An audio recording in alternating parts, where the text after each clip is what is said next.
All right, well, welcome everyone. My name is Hugo Choquette. I'm the Academic Director of the Certificate in Law program, and it's my pleasure to welcome you here this morning, and thank you very much for joining us. Before we get started, I wanted to introduce the other panelists. So we have Amanda Blair, the Program Coordinator for the Certificate in Law, and we have two of our students with us as well. We have Caitlin Sankaran-Wee, who is a student in the Certificate in Law, and Maya Aldis as well, another one of our students. So thank you very much to both of you for joining. And I also want to say thank you to Natalie Moniteni, who's also joining us today to help us with the webinar.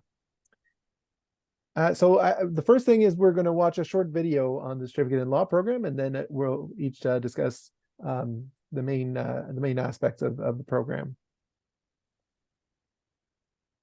The Queen's Certificate in Law is Canada's only online program designed to provide everybody with an introductory legal education covering many areas of law. Whether you're interested in pursuing law school, sharpening your professional skills, or just gaining knowledge, the Certificate in Law is right for you. The Queen's Certificate in Law offers 7 courses, including Introduction to Canadian Law, Corporate Law, Aboriginal Law, Workplace Law, Public and Constitutional Law, Intellectual Property, and International Law. Successful completion of 4 courses will grant you a certificate from Queen's University. You can also just take 1 or 2 courses that interest you. To find out more about the Queen's Certificate in Law, visit takelaw.ca. So as you heard in the video, the Certificate in Law is an undergraduate certificate program that we offer at the Queen's Faculty of Law. It's the only, or it's the first program, Certificate in Law program being offered by a law school in Canada. And so we really pioneered this kind of program, and we remain sort of at the forefront of making sure that it's the highest quality experience. And it's part of the law school's mission to bring legal education to a wider audience. And so we have students, I'll talk about that in a second, but we have students of various backgrounds that take the courses. The one thing I want to note on this slide is that because it's the program is part of the Queen's Faculty of Law's offerings, you do get some of the advantages of being a part of the Queen's Faculty of Law, which includes, some of the best alumni networks of any faculty of law, and also the excellent innovation and research from our faculty. So, for example, in the Law 201 course, the faculty you'll get exposed to many of the faculty who teach in the law school. And all of these they're all experts in their field. So you do get the benefits of having the program hosted by a law school. Next slide, please. So the certificate program is primarily an online program. There is one course that we offer as well on campus, but for the most part, the courses are online. And it's really designed for convenience and flexibility. So the idea is to allow you to take the courses whenever and wherever you would like to. Most of the material in the courses is done through asynchronous learning, which is to say you learn at your own pace within the modules that are presented in the courses. There are some activities, though, that are synchronous, so they're live activities that allow you to connect with other students in the course, and those are generally, favorite with students as well, because they do allow you to have that connection, even though the course is online. You can finish all of the requirements of the program in either 2 terms or 2 years, or as many as you want. There's no limit. And you have to take 4 courses, each worth 3 credits. So it gives you a total of 12 credits.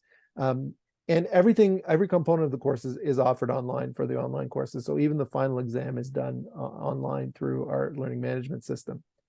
All of the courses are taught, as I mentioned, by Queen's Law instructors who are experts in their field, and they're TA'd as well by law students. So one of the advantages of the courses as well is that your teaching assistants will be law students who are currently completing their JD program at the Faculty of Law.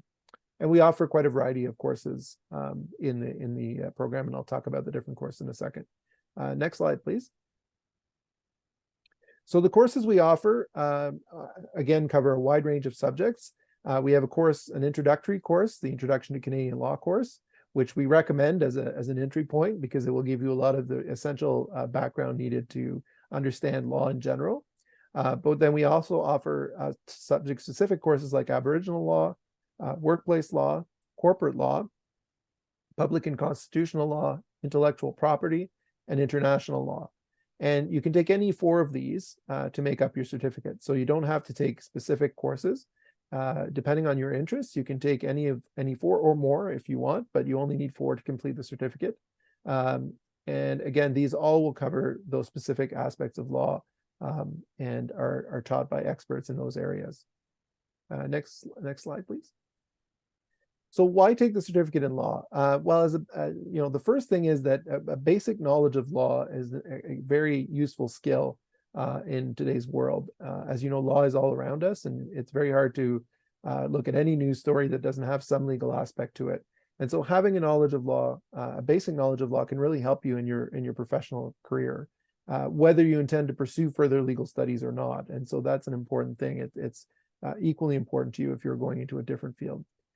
It allows you to have an extra credential that may be, favorably looked on by potential employers. So you can say that in addition to your other qualifications, you also have a certificate in law that gives you is sort of proof that you have some background knowledge of law, and that might be very interesting to potential employers. And it allows you, again, for that reason, to stand out in a competitive job market.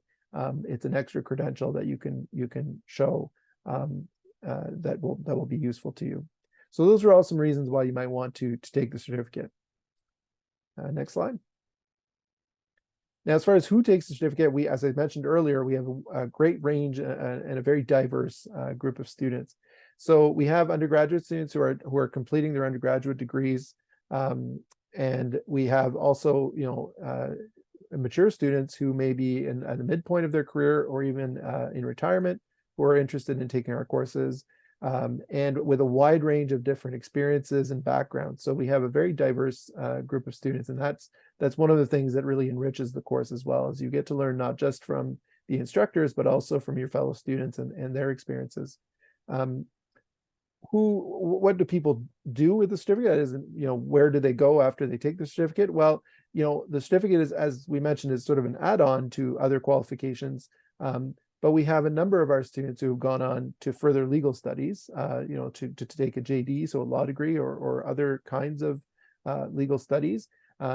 We have graduates who have gone into education, and or who were already in education when taking the program, engineering, and arts and media. We have a wide range of students who come from these backgrounds or who have gone on to successful careers in those areas. And you have some testimonials from some students there as well. Next slide, please. So at this point, I will pass it on to Amanda Blair, who's the program coordinator, and will tell you a little bit more about the admission process and how the program works in practice. So, and again, I'm happy to answer any questions after the webinar. All right, thank you. Over to you, Amanda. Thanks, Hugo. If we can go to the next slide, we'll talk about program structure. So this first slide is for those students who are on campus and distance students completing a degree. So you would need to take your first, or you can take your first 2 courses at the 200 level, and you would be assessed home faculty tuition rates.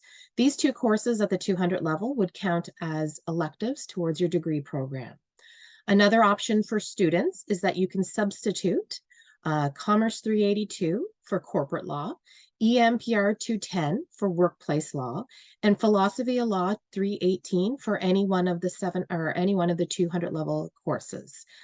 Just to note, if you are going to use one of these substitution courses, it has to be used as a 200 level course. You are not able to take it as a 700 level course. And then the next and the final step would be to take 2 courses at the 700 level and at the Faculty of Law tuition rate. So these courses would be above and beyond your degree requirements. So they don't count towards your degree, but they are included in your GPA and also included on your transcript. Next slide, please. And then, so the other categories are our external students taking the certificate in law, as well as interest students. So if you're an external student taking the certificate in law, you would take all 4 courses at the 700 level. And as Hugo mentioned before, we do recommend that you start with Introduction to Canadian Law. And these would be at the Faculty of Law tuition rate, which we'll get to the costs and stuff in a little bit. And then for the interest student category, You would take 2 courses at the 700 level. And if you meet academic progression, you may be matriculated into the program to complete the 2 remaining courses. Now, in terms of academic progression, this applies to all categories, not just the external and the interests, but also if you're on campus as well. You need to have a minimum final grade of C+ in your courses. If you don't meet this criteria, you will have to either retake a course or you can enroll in one of the other law courses offered. Next slide, please. So here are the course offerings for the next few terms. So Introduction to Canadian Law is offered as an on-campus course in winter and fall term, as well as online. So for the winter term, the offerings are Introduction to Canadian Law, Workplace Law, Public and Constitutional, and IP Law. Summer term, it's Introduction to Canadian Law, Aboriginal, Corporate, Public and Constitutional, and IP Law. And in fall term, again, the Introduction to Canadian Law is blended and online, Aboriginal, Corporate, and International Law. I do recommend that students go to our website, takelaw.ca, and go to the About page. If you scroll down, there is a course offering schedule. So students can use this to kind of map out their progression of courses that they want to take. We try and offer all of the courses at least 2 times throughout the academic year, but there are a couple of courses that are only offered 1 term. As an example, Workplace Law is only offered in winter term, and International Law is only offered in fall term. Next slide, please. Thank you. So the cost of the program. So there is a $100 application fee at the time of submitting your application to undergrad admissions. You can use MasterCard, Visa, or prepaid Visa, but just note we've had some issues. Credit debit is not accepted, and if you try to use this, the transaction will not go through.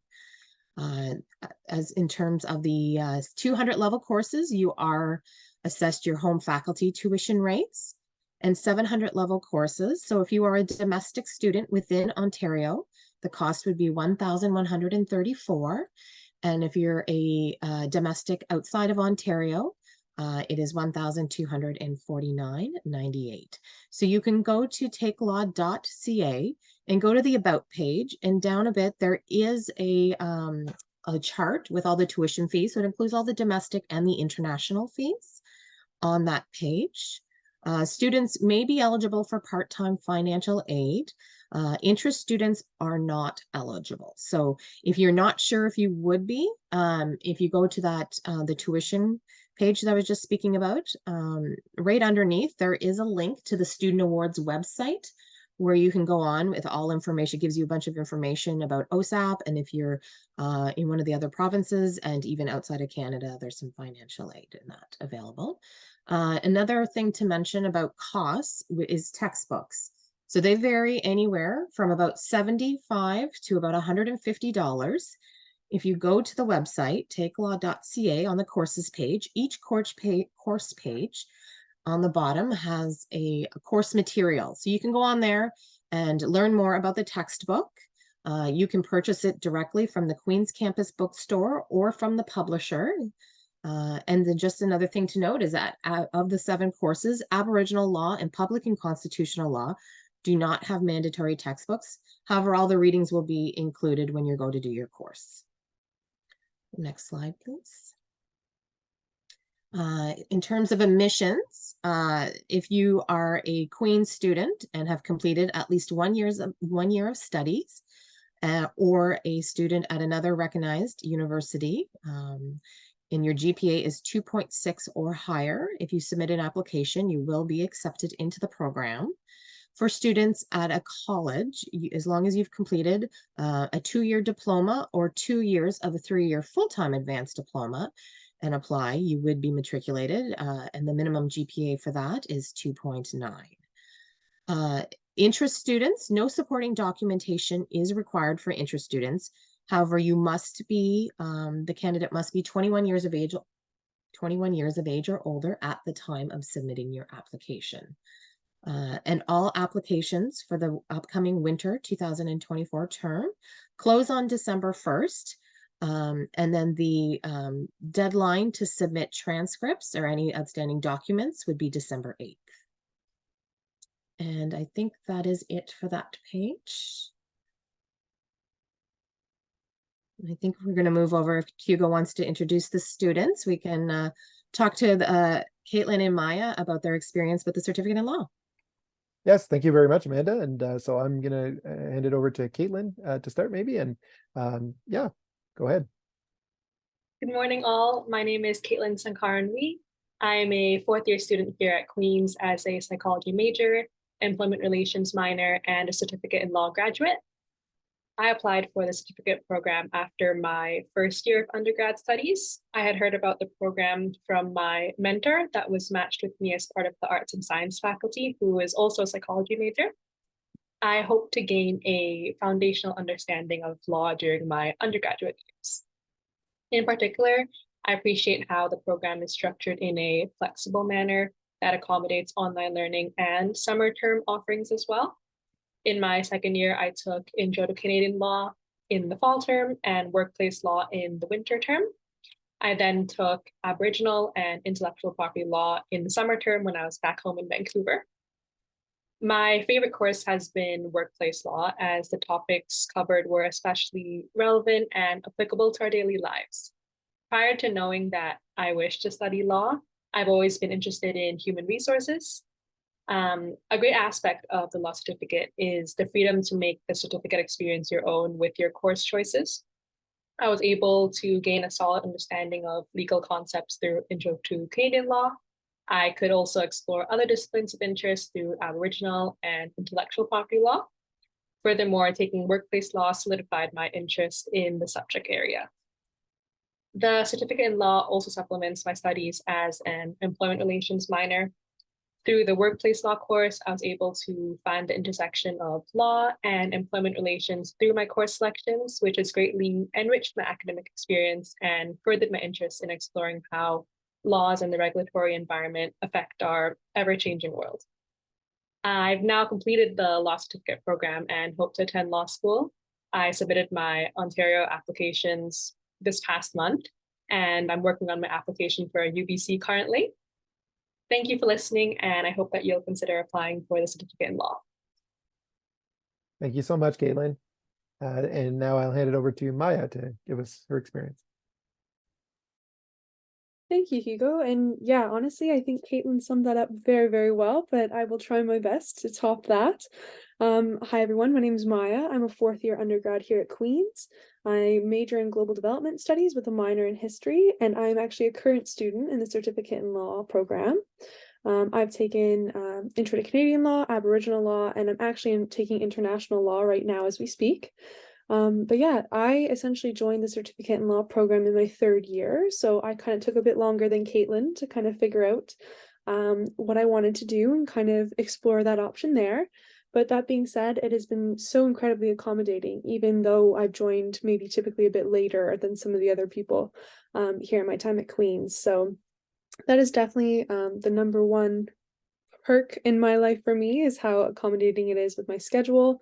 I really, really appreciated the online aspect, especially even during like a time where COVID-19 back a couple years ago, it was very accommodating. I found that it helped me a lot that way.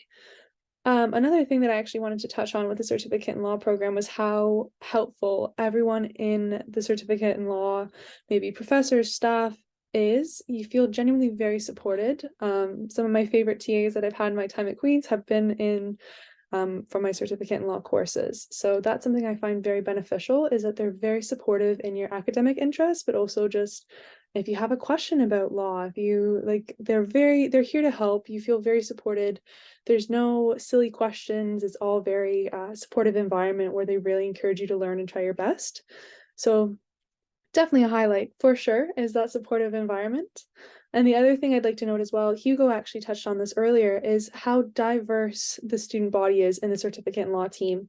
I remember one time I was in a group project in, I believe, Aboriginal law, And one of my team members was a 65-year-old who was retired, and the other one was a 45-year-old dad who was living in Vancouver, and me. So you know what I mean? It's a very diverse background where people are bringing in such unique life experiences that you learn so much from your peers at the same time. So that's also something that I think needs to be touched on as well, is that's a really cool experience in itself.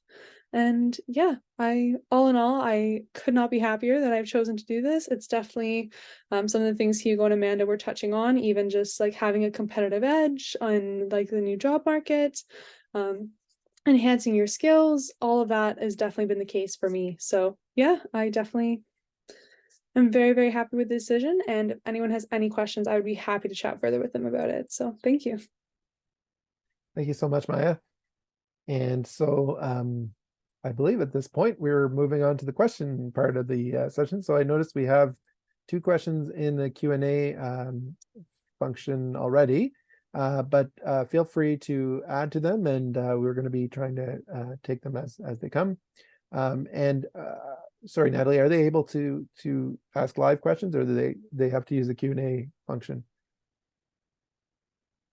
They would need to use the Q&A session. Oh, okay, yeah. So please just do that at the bottom of the screen. You should see the Q&A. So the first question, I think these are both going to be questions for Amanda. Someone said, Louis asked, do any Law 200 level courses act as political science substitutes other than 201? Not to my knowledge. I believe that you can use 201 as the poly substitute, but unfortunately, at this time, I don't know of any of the other ones. Like I said, the 2 courses at the 200 level can count as electives overall towards your degree, but I don't think anything is specific to that major. Okay, and the other question that Louis had was, if the 2 courses to be taken in the last step of completing the certificate don't contribute towards your degree, does that mean you will have to take extra summer credits or extra semester? So yeah, the 2 last courses at the 700 level that you need to take can be completed. I've had students complete them in during the academic year in fall and winter if they can squeeze it in. But yes, another option is I do have a lot of students that also do take it during the summer term, just because there's a little bit more flexibility in the summer for them. So there's that option as well. And I also tell students that if it just comes down to it and you just can't get that 1 or 2 last courses in at the 700 level, the other option is that you can complete it after graduation as well. So what you can do is you complete it in the summer or the fall term, and then after that term, you can submit your application to graduate. Okay, probably again for you, Amanda. Joanne asks, what's the difference between registering as an interest student than the certificate program? So basically the main purpose is that if you're applying as an interest student, there is no supporting documentation. So you're not technically in the program. What it would allow you to do is take 1 or 2 courses. And then from there, as we mentioned before, if you meet academic progression, which is the minimum final grade of C+, then we will matriculate you into the program. So how that works is it's an automatic process. After final grades are released, I review everything, and then if you have completed the 2 courses and gotten C+ or higher, then you'll get an email from me just saying you've been moved over into the program. Okay, Sandra asks, it's online courses, but she's not sure exactly how it works. So let me give a start of an answer to that, and then I'll see if Caitlin or Maya have anything to add. They want to add to that. But the basic outline of the courses is that the majority of the materials are done through online recorded lectures. So you're working through them at your own pace. The courses are typically divided into either the different weeks or into modules. And so you'd have to review some of the online materials that include readings, typically, recorded lectures, and sometimes other kinds of external materials as well for the week. And then there's typically assignments interspersed throughout the course. And these range from online quizzes to review your understanding of the materials, or, in the different courses, there may be an assignment. So for example, in the Aboriginal Law course, which I teach, we have a multimedia project that you develop a presentation that you will record yourself. And then there's also typically group work assignments that are involve some synchronous component, so some live component. So these can be, for example, simulated negotiation, as we do in Aboriginal law. There's tribunal hearing simulations as well in some of the courses. And so these involve you getting together at a particular time with other group members And typically we have those so that you register for a particular day and time so that you know that you're going to be available to join that session. And the sessions don't occur necessarily every week, but they do occur with some frequency. In the Law 201 Introduction to Canadian Law course, there's what we call an applied learning session, which is kind of like a regular tutorial. But again, you get to choose the day and time that you want to sign up for that. Caitlin or Maya, I don't know if you wanted to add anything to that that you think would be useful in terms of the structure of the courses. I can add something quickly, actually, Hugo. Something, for example, to give you guys an example right now, and what I'm doing in international law is that you have a big research paper due at the end of the course, but it's about every 2 weeks you kind of submit a part of that paper. So maybe the first one is your paper proposal, your second one is an annotated bibliography, your third one is the actual outline of your paper. So I find that personally very helpful. Maybe some of the people in the audience here today will as well, is that there's lots of opportunities for you to work hard, get feedback through those kind of projects as well. So I find that personally very beneficial. Another aspect of the courses is that sometimes they will have lectures that are synchronous, but they'll always be recorded. So even if you had the opportunity and you wanted to connect with the professor or your classmates in real time, don't worry if you can't make that time, because it'll always be recorded. Everything is really flexible and it's designed around your learning, which is great. Yeah, as a general rule, I think we try to work, we understand that people who are taking online courses may have other obligations as well. So we try to be as flexible as possible. Someone asks about how does this compare to the Master of Law at U of T? So it's important to note this is an undergraduate certificate program, so it's not a master's program at all. And so it would be very different in that sense. So it's not equivalent to a master's degree of any kind, but it's an undergraduate certificate program. Okay, Vasantha says, do we have any time limits to finish the certificate? Do we have to finish all 4 courses within 2 years? Amanda, did you want to take that one? Yeah. Absolutely. So the certificate in law is a part-time program. So you can finish your 4 courses in as little as much time as you need. I have students, that take courses, 2 courses per term, and they're done over the, over a fall winter period. Or there's some people that take 1 course a term. If that's not an option too, I have some people in the summer term, especially external students, to say their kids are at home, so a little hard for them to also do courses, so they take the summer off. So we say like it's flexible in that regard, where you can complete the courses in 2 terms, 2 years, 3 years, whatever it takes you, however long it takes you. There's just one thing to note is that if you don't take a course over a 4 to 5 term period, not 1 course, or you don't notify us that you're of the reasons why you haven't, that you may be, there may be an academic penalty, which means that you just may be discontinued from the program. But if that is, then you can just reach to us and then we can work with you on getting you readmitted. Yeah, thank you, Amanda. Berkey says, do you provide the lessons on weekdays or weekends, and is the weekly schedule designated? So the material for the course is all online at the same time. And so one of the advantages of that is if you want to, you can also work ahead.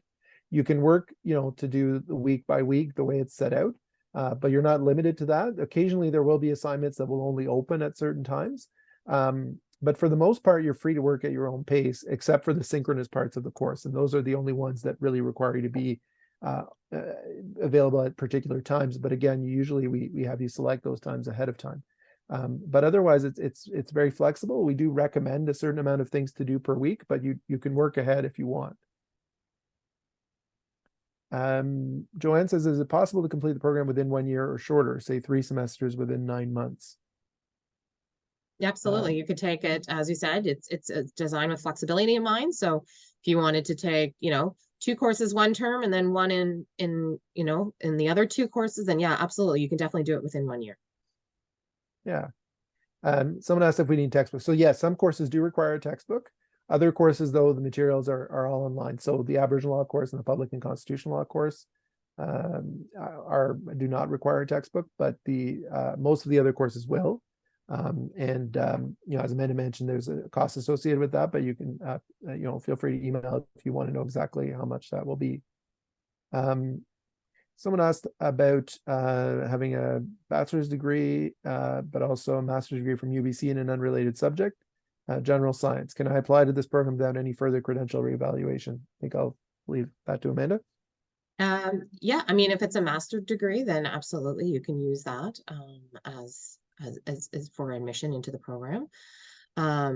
If you're not sure, if you are, if you've gotten a well, a high school diploma is actually not relevant in this case in our admission cycle. It's just if you've completed post-secondary institutions at a college or university. If you're not sure, you can always send an email to the law certificate at queensu.ca, and I can send an email over to admissions to verify. But generally, what they'll tell me is that just if you can submit it, they'll be able to review it and let you know if the information is if it can be translatable to our courses. Okay, thank you, Amanda. Joanne asks if it's possible to take 2 courses at a time. Yes, it certainly is. As far as scheduling clashes, we try not to have any major overlap. There may occasionally be some overlap with some of the synchronous activities, but again, you choose the day and time of these activities typically ahead of time. And we try to avoid any possible issues. So there, to my knowledge, that hasn't been an issue with any students that have taken multiple courses before. Yeah. Amanda, correct me if I'm wrong, but yeah, no, there hasn't been any issues. I mean, I've had students take all 4 courses in a single term. However, you just kind of have to be, mindful of your time in that. We do tell students that you can expect to invest on average about 7 to 9 hours per course, per week per course. So quite a bit of be a pretty big time commitment if you're going to be doing all 4 courses, especially if you're an external student and you may have a job, you have kids, you have other commitments. So you just have to be mindful of that and take that into consideration as well of how you want to take the courses. Yeah, thank you, Amanda. If Asantha asks, is it possible to substitute any of these 200 level courses in liberal studies program? So to my knowledge, the only courses, those 3 courses that we mentioned before, Commerce 382, EMPR 210, and Philosophy Law 318 are the only courses on campus that we can use to substitute for other programs. However, if you want to, I do recommend that if you can always reach out to your home faculty just to verify, but to my knowledge and it's always just been those 3 courses that you can use. Yeah, thank you.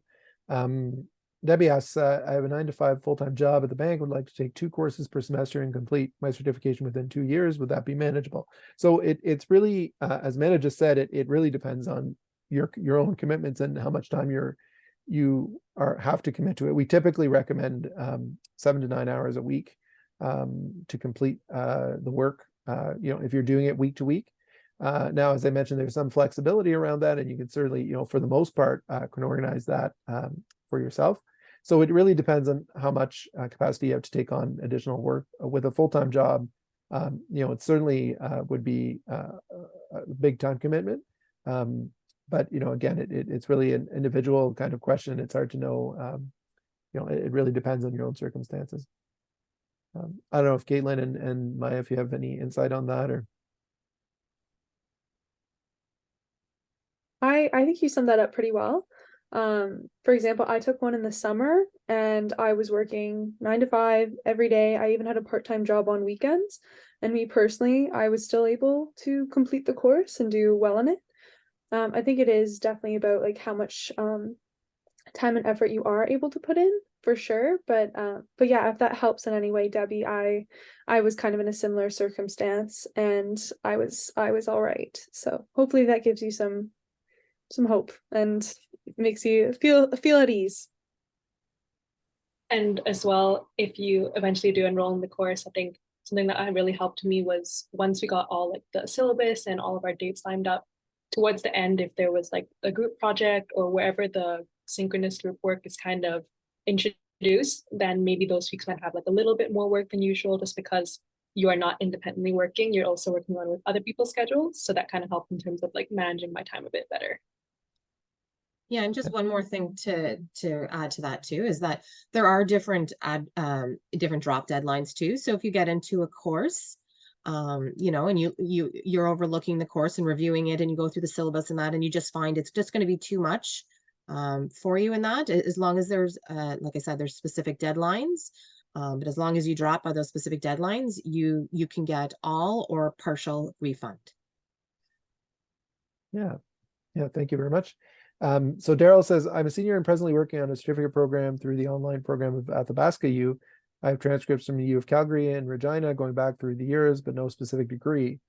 My studies at Athabasca include 3 law courses. Would you be able to review the transcripts to determine if I could enter your program? I don't know, So Amanda, yeah. unfortunately, no, it is based on a degree that the undergrad admissions will not look at certificates to be used in the admission criteria when you submit your application. So my recommendation is if you don't meet that GPA requirement and you don't have a degree, then I recommend applying as the inter-student, going through that category. And then that way you can still obtain the certificate in law. Yeah, thank you. Someone asked, are they morning or class or afternoon courses? So as I mentioned, most of the course is done at your own pace. So it's asynchronous, as we say. So it's online, and you do it when you have time to do it. For the synchronous activities, though, we typically offer a mixture of different times. So we will offer some morning times, some afternoon, some evening, and we do offer weekend times as well, typically to accommodate students who have various preferences for those. So Visantha asks, is 700 level course more challenging than 200 level? No, they're actually the same course. The only difference is the number is for registration purposes, and the 200 level courses can count towards your degree that you are otherwise completing. And the 700 level courses are the additional courses that you take to complete the certificate, but there's otherwise no difference in the courses. Amanda, is there anything else to add to that? Or no, yeah, that's all that needs to be. Yeah, the 200 level courses count as the electives. And that's for internal students only. So if you're an external student trying to enroll in a 700 level course, the system just won't allow you. You'll get an error message. And Joe asks, how much does the entire certificate of law cost in total? Well, it varies on the category that you're in. If you're in, a student on campus, your 200 level courses that you could be used as electives, you're assessed your home faculty fees, so that's dependent on which faculty you're in. And the 700 level courses, depending on if you're a domestic student, within Ontario, outside of Ontario, international student. So if you want to have a look at the cost amount, I would recommend going to the takelaw.ca website to the about page, and then you can look from there to review the tuition costs. If you're not sure, you can send an email to myself at the lawcertificate@queensu.ca. Let me know your situation, and we can have a look and see how much those costs would be for you. Yeah, thank you. And someone says, I have a degree from 2005 and a cumulative GPA of 3.2. Should I apply for the program or as an interest student to increase my chances of getting in? So if you have a degree from 2005 and your GPA was 3.2, then you would meet the admission criteria. A degree is, as long as you've completed the degree and it's 2.6, you would be admitted. So as long as your GPA is 3.2, then yeah, you'll have no issues as soon as you apply. Then you will have to send an official transcript. You can send it from, or wherever your degree is from, you can contact your institution and ask them to send a transcript to our admissions so they can review it to verify. Thank you. And someone asked, if one has successfully completed the certificate and then wanted to apply to law, do the courses count towards a law degree? So no, the courses here are not law courses as such. They're law courses, they're courses in law, but they're not JD program courses, so they don't count towards your law degree. What the certificate will give you, however, is a lot of the background knowledge and information that will be very useful to you once you get to law school. If you apply and you get into law school, it will give you an advantage in that sense, and that you will discuss and cover a lot of the topics that you'll be discussing, particularly in first year of law school. But the courses themselves will not count towards your law degree because they are undergraduate certificate courses rather than law courses, or rather than JD courses, I should say. But so if you have questions, however, I do want to point out, as Amanda mentioned, we have the email at lawcertificate@queensu.ca. And the website is simply at takelaw.ca, so you can navigate to that. We are also on Instagram and Twitter and Facebook. So if you are on those platforms, you can certainly check out our sites there. And, feel free to reach out. I'd be happy to answer questions. So,